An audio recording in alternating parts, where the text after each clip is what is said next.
You ever ask the question, how do I actually make all these podcasts and not burn out? I'm going to tell you how I do it, and you can take those same tips. Number one, I podcast by batching.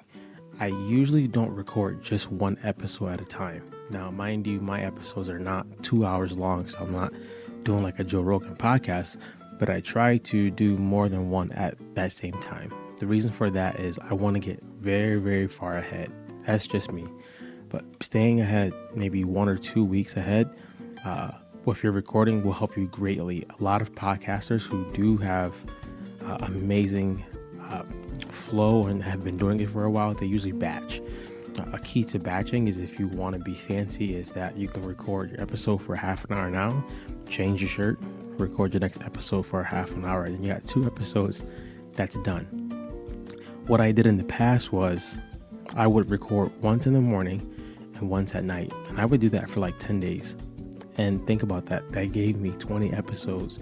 So now I can take a whole month off from podcasting. At that time, I was dropping mines twice a week. Right now I do once a week, but that was how I did it in the past. I even had someone do it before where they wanted to take a big break because they were heading for a big transition.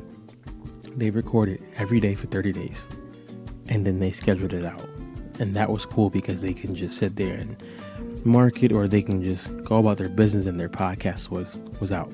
So that's my number one way. Number two is I try to search my titles ahead of time. So instead of just having to go into Google or ChatGPT every single time to figure out a title that's SEO, search engine optimization, I would try to figure it out ahead of time. And I usually do it when I'm on a treadmill, like finding out, this is the title I'm thinking, what could be a better SEO title? So then when it's time for me to record, I can go grab that title and I'm good. Same thing with thumbnails. I usually make my thumbnails, if I can, the majority of it before I shoot the episode. Right now I'm taking a picture from the episode and then putting it in my thumbnail because I don't have my own photographer yet. So that I have to do that. But before that, I was just literally making the whole thumbnail ahead of time. So batching the titles, the thumbnail, and then figuring out your flow. I record early in the morning because that's when my 6-year-old is quiet and I can kind of get in my groove. I can't do a lot of recording at night because she's not. So that's my groove, but your groove may be different.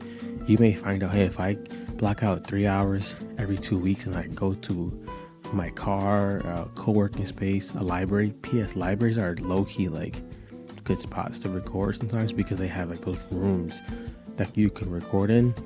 I can do that and bang out a bunch of episodes. I do recommend having one once a week.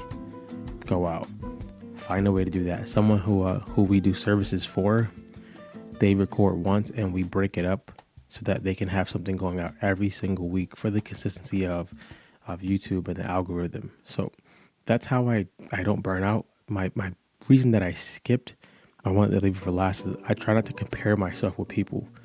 There was a time where I was comparing myself to a bigger podcaster and it burnt me out. I didn't have the leverage. I didn't have the stamina yet. And it wasn't just my lane to be doing it like that, but it was good to admire, not to just mimic. Let me know in the comments what questions you have about burning out while starting, or if you're burnt out already while doing your podcast, we can help you out. Be great.